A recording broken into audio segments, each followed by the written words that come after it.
రైతులు మేలైన పంటను పండించాలంటే అందుకు మొదటి మెట్టు నాణ్యమైన విత్తనం ఎంపిక. ఎన్ని యాజమాన్య చర్యలు చేపట్టినా విత్తనం సరైనది కాకపోతే పంట దిగుబడి దక్కదు. సాధారణంగా పంటల్లో సంకర రకాలు, సూటి రకాల విత్తనాలు అందుబాటులో ఉంటాయి. సూటి రకాలైతే మనం పండించిన విత్తనాలనే తిరిగి వాడుకోవచ్చు. అదే హైబ్రిడ్లైతే ప్రతిసారి మార్కెట్ నుంచి కొనుగోలు చేయాల్సి వస్తుంది. అధిక శాతం రైతులు ప్రైవేట్ కంపెనీల విత్తనాలను ఆశ్రయిస్తూ ఉంటారు. చాలాసార్లు నకిలీ, కల్తీ విత్తనాలు రావటం, విత్తన మొలక శాతం తగ్గటం వల్ల నష్టపోవటం చూస్తున్నాం. ప్రస్తుతం ఖరీఫ్ సమీపిస్తున్న తరుణంలో విత్తనాన్ని ఎంపిక చేసుకునే ముందు కొన్ని ముఖ్యమైన అంశాలను పరిగణలోకి తీసుకోవాలంటూ సూచనలిస్తున్నారు ప్రొఫెసర్ జయశంకర్, తెలంగాణ రాష్ట్ర వ్యవసాయ విశ్వవిద్యాలయం, వరంగల్ జిల్లా ప్రాంతీయ వ్యవసాయ పరిశోధనా స్థానం పరిశోధనా సహ సంచాలకులు డాక్టర్ ఉమారెడ్డి. తక్కువ ఖర్చుతోటి ఎక్కువ దిగుబడిని ప్రభావితం చేసేటువంటి అంశం విత్తనం. కాబట్టి రైతు సోదరులు ఏ పంట వేసుకున్నా కూడా ఆ పంటకు సంబంధించిన ఒక మేలి రకమైనటువంటి విత్తనాన్ని ఎన్నుకోవడం అనేది చాలా అవసరం. అంటే రైతులు విత్తనానికి పెట్టే ఖర్చు తక్కువ మిగతా వాటితో పోల్చుకుంటే, అంటే ఎరువులు కానీ, పురుగు మందులు కానీ, నీళ్లు కానీ, మిగతా అన్నిటితో పోల్చుకుంటే. కాబట్టి ఖర్చు తక్కువనే ఉంటుంది. బట్ రైతులు ఏంటంటే తప్పనిసరిగా దాని పట్ల శ్రద్ధ వహించి మంచి రకాన్ని ఎన్నుకోవాలి. మంచి రకం అంటే ఏంటంటే రైతు తనకున్నటువంటి పరిస్థితులు, పంట కాలం, ఎన్ని రోజులలో పంట అయిపోవాలి, నీటి లభ్యత, భూమి యొక్క సారం, నేల యొక్క రకం, అది ఎర్రచిలకన, నల్లరేగడ, లేకపోతే తనకు పెట్టుబడి పెట్టేటువంటి సామర్థ్యం, ఇలాంటి కొన్ని అంశాలను దృష్టిలో పెట్టుకొని రైతులు విత్తనాన్ని ఎన్నుకుంటే మంచిది. జనరల్గా పంటలలో రెండు రకాలు ఉంటాయి అన్నట్టు విత్తనాలలో. ఒకటి రకాలు, ఒకటి సంకరాలు, హైబ్రిడ్స్. అయితే జనరల్గా రకము అంటే ఏంటంటే ఒకసారి మనం తెచ్చుకున్న తర్వాత, అది ఏ పంటలో అయినా సరే, ఒకసారి మనం ఒక రకం కొనుక్కున్నామంటే దాన్ని మనం పదే పదే వాడొచ్చు. మళ్ళీ దానికి ఉన్నటువంటి లక్షణాలు ఏమాత్రం మారవు. ఉదాహరణకు వరికి సంబంధించి ఒక రకం కొనుక్కుంటే ఆ రకం పంటకాలం, గింజ నాణ్యత, చీడపీడలను తట్టుకునే లక్షణం, ఇవన్నీ కూడా మీరు ఎన్ని సంవత్సరాలు సాగు చేసినా సరే అవే లక్షణాలు ఉంటాయి దానికి. అలా కాకుండా ఒక హైబ్రిడ్, ఉదాహరణకు పత్తికి సంబంధించిన ఒక హైబ్రిడ్ కొనుక్కున్నాం అనుకోండి, ఆ హైబ్రిడ్ ఈ సంవత్సరం ఇచ్చిన దిగుబడి నెక్స్ట్ ఇయర్ ఇవ్వాలని లేదు. ఈ సంవత్సరం కాయ సైజు కానీ లేదా చీడపీడల ఉధృతి కానీ అది తట్టుకున్నట్టుగా నెక్స్ట్ ఇయర్ ఉండాలని లేదు. ఎందుకంటే అది హైబ్రిడ్ కాబట్టి. కాబట్టి హైబ్రిడ్స్ను పదే పదే మార్చాలి. ప్రతి సంవత్సరం మనం కొత్త హైబ్రిడ్ని కొనుక్కోవాల్సిందే. అదే హైబ్రిడ్ అయినప్పటికీ సీడ్ మళ్ళీ కొత్తగా కొనుక్కోవాలి మనం. అదే రకం అయితే మాత్రం కొనాల్సిన అవసరం లేదు.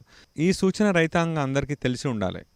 కానీ రైతులు ఈ విషయాన్ని పట్టించుకోకుండా ముఖ్యంగా పెసళ్ళు కానీ, మినుములు కానీ, కందులు కానీ, నువ్వులు కానీ, జొన్నలు కానీ, వేరుశెనగ కానీ, వరి కానీ, ఈ అన్నిట్లలో కూడా ఒక్కసారి మీరు రకాన్ని తీసుకెళ్ళిందంటే ఆ రకం మీకు అన్ని రకాలుగా నచ్చితే, అంటే మీకు దిగుబడి కానీ, పంటకాలం కానీ, నీటి, ఇవన్నీ కూడా మీకు మంచిగా అనిపిస్తే దాన్ని ఒక 5-6 సంవత్సరాలు వాడవచ్చు మీరు. మళ్ళీ అదే రకాన్ని మళ్ళీ కొనాల్సిన అవసరం లేదు. కానీ మీ రైతులు ప్రతి సంవత్సరము వాళ్ళు పండించిన దాన్ని తక్కువ రేటుకు అమ్ముకుంటారు మార్కెట్లో, మళ్ళీ ఎక్కువ రేటు పెట్టి అదే రకాన్ని మళ్ళీ కొంటారు రైతులు. ఉదాహరణకు వరి అనుకోండి, వరి లోపల వరంగల్ 962 అనే రకం మీరు కొనుక్కున్నారు, మీకు బాగా నచ్చింది, దాన్ని మీరు మళ్ళీ వాడొచ్చు మీరు. అంటే మీ పొలంలోనే కొంత ఒక మడిని సెలెక్ట్ చేసుకొని ఆ మడి లోపల చీడపీడలు ఆశించింది మంచి రంగులో ఉన్నటువంటి కొన్ని ఎన్నులను కట్ చేసి దాన్ని ఆరబెట్టుకొని వాడుకుంటే అంతకంటే మంచి రకం ఇవ్వరు మీకు, ఏ శాస్త్రవేత్త కూడా ఇవ్వరు మీకు. కానీ మీరు అలా పండించిన రకాన్ని మార్కెట్లో 2300 కింటా అమ్మేసి మీరు అదే రకాన్ని మళ్ళీ మా దగ్గర కొన్నప్పుడు 5000 రూపాయలకు కొంటే మీరు కొనాల్సి వస్తుంది. ఒక 20 కిలోల సంచి మేము 1100 రూపాయలకు అమ్ముతాం మీకు. ఇంకోటి రకాలు చాలా వరకు మనం తీసుకునేటప్పుడు అది చీడపీడలను కంప్లీట్ అంటే రెసిస్టెన్సా లేకపోతే ససెప్టబులా, అంటే కొంత మేరకు తట్టుకుంటుందా, అసలు పూర్తిగా రాకుండా ఉంటుందా అనే విషయం కూడా తెలుసుకోవాలి. ఉదాహరణకు వరంగల్ 42 అని ఒక రకం ఉంది, అది ఎల్లో మొజాయిక్, దాన్ని రెసిస్టెంట్, దానికి రాదు అసలు. అంటే మొత్తం చెలకలో ఒక 1-2% కంటే ఎక్కువ డ్యామేజ్ ఉండదు మనకు. కొన్ని ఏంటంటే తట్టుకుంటాయి అవి, అంటే వస్తుంది పరిస్థితులు కనుక అనుకూలంగా లేకపోతే మళ్ళీ ఆ రకం వస్తుంది. కాబట్టి తర్వాత సీడ్ని బ్లేమ్ చేయాల్సిన పని లేదు. అది రెసిస్టెంటా ససెప్టబులా తెలుసుకొని, ఒకవేళ రెసిస్టెంట్ అయితే మనం తప్పనిసరి కొనుక్కోవచ్చు, ససెప్టబుల్ అయితే మాత్రం తగిన యాజమాన్య పద్ధతులు చేపట్టాలి మనం. చాలా రకాలు చాలా మేరకు తట్టుకుంటాయి, అంత రెసిస్టెన్స్ చాలా తక్కువ ఉంటుంది. ఇప్పుడు ఉదాహరణకు వరి అనుకోండి, వరి లోపల అసలు కంప్లీట్ రెసిస్టెన్స్ అంటే బ్లాస్ట్ రెసిస్టెన్స్, అగ్గి తెగులు తట్టుకునే రకాలు ఉంటాయి. కాండం దొలిచే పురుగు కానీ, ప్లస్ దోమపోటు కానీ, లేకపోతే ఎండాకు తెగులు కానీ, కాండం కుళ్ళు ఇవన్నీ వస్తాయి. కొంతమేరకు కొన్ని రకాలు తట్టుకోవచ్చు. బట్ రావడానికి అవకాశం ఉంది. తట్టుకోవడం వేరు, రెసిస్టెన్స్ వేరు. సో అది కూడా రైతాంగం తప్పనిసరిగా గుర్తుపెట్టుకొని అలాంటి, ఎందుకంటే తర్వాత మీరు బ్లేమ్ చేస్తారు. రకం నేను అట్లా అనుకున్నా, అందుకనే కొనుక్కున్నాను, అయినా కూడా అది రోగం వచ్చింది దానికని అంటారు. రోగం రాదని చెప్పలేదు. కొంతమేరకు తట్టుకుంటుందని చెప్పినారు, అంతే దాని అర్థం. రైతులు రకాలను కొనుక్కుంటేప్పుడు ఇంకొక అంశం ఏంటంటే, అంతా రకమే అని అనుకోవద్దు మనం. అంటే రకం వల్లనే అన్నీ జరుగుతాయి. ఫర్ ఎగ్జాంపుల్ రైతులు అక్కడక్కడ ఏమి వింటారంటే, పలానా రైతుకు ఉదాహరణకు వరి పొలం తీసుకుంటే మన గ్రామంలో ఒక రైతుకు 70 బస్తాలు 80 బస్తాలు వచ్చింది. లేకపోతే పక్క ఊర్లో రైతుకు ఒక 60-70 బస్తాలు వచ్చింది. అప్పుడు ఏమనుకుంటామంటే ఆ రైతు చేసిన శ్రమను మర్చిపోతాం మనం. ఆయన ఏం చేసిండు అనే విషయం మనం అసలు తెలుసుకోం. తెలుసుకోకుండా ఏ రకం వచ్చింది ఆయనకు, ఆ రకం పేరేంటో తెలుసుకొని ఆ రకం కొరకు మనం వెంబడి పడుతుంటాం అన్నట్టు మనం. ఆయనకు 60-70 బస్తాలు వచ్చిన రకము, అదే రకం మీకు 70 బస్తాలు రావాలని ఏం లేదు మీకు. ఆయనకు రావడానికి ప్రధానంగా రకం కంటే ఎక్కువ బహుశా ఆయన చేసిన యాజమాన్యం అయి ఉండొచ్చు. అంటే సరి అయిన సమయంలో నారు పోయడం, నాటు పెట్టేటప్పుడు చాలా దగ్గర పెట్టడం, పెట్టాల్సిన పిలకలు పెట్టడం, పెట్టిన తర్వాత ఎరువులను ఒక క్రమ పద్ధతి లోపల వేయడం, చీడపీడలను సరైన సమయం లోపల అరికట్టడం, వీటితో పాటు సరైనటువంటి వాతావరణం అనుకూలించడం. సో ఇలా అనేక అంశాలు ఆ రకం యొక్క సపోర్ట్ చేయడం చేత అంత దిగుబడి వచ్చి ఉంటుంది. అందరూ ఒకే రకాన్ని కోరుకున్నప్పుడు సహజంగా కొరత ఏర్పడుతుంది. కొరత ఏర్పడినప్పుడు ఎవరో ఒకరు కొంత తప్పులు చేస్తారు. దానివల్ల కల్తీ సీడ్ కూడా రావడానికి అవకాశం ఉంటుంది.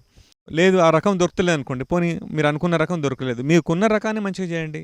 మంచిగా పచ్చి రొట్టె ఎరువులు వేయండి, 25 రోజుల వయసులో నారు పెట్టండి, యూరియా వేసేటప్పుడు కొంచెం నీళ్ళు తగ్గించి పెట్టండి, కొంచెం తక్కువ యూరియా ఎక్కువ సార్లు వేయండి, జింక్ సల్ఫేట్ని మంచిగా వాడండి, మొగి పురుగు వచ్చేది రాంది కొంచెం ఫిరమోన్ ట్రాప్స్ పెట్టి తెలుసుకోండి, సకాలంలో గుర్తించి సస్యరక్షించాలి చేపట్టండి. అట్లాగని ఒకటే మందులు కొట్టి బాగా డబ్బులు ఖర్చు పెట్టుకొని అసలు చేయనంత ఒక పురుగు కూడా ఉండొద్దు, అట్లా కూడా పెట్టుకోకండి. వాటి వల్ల నష్టం లేనంత వరకు మనం కంట్రోల్ చేయొచ్చు. నష్టం లేనంత వరకు 1-2 పురుగులు ఉన్నా మనకు వచ్చే నష్టం ఏం లేదు మనకి.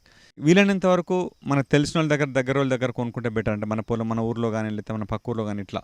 ఎందుకంటే ప్రాబ్లం వచ్చినా కూడా మనకు అడ్రస్ చేసుకోండి ఈజీ. ఎక్కడనో కొంటే కష్టమవుతుంది.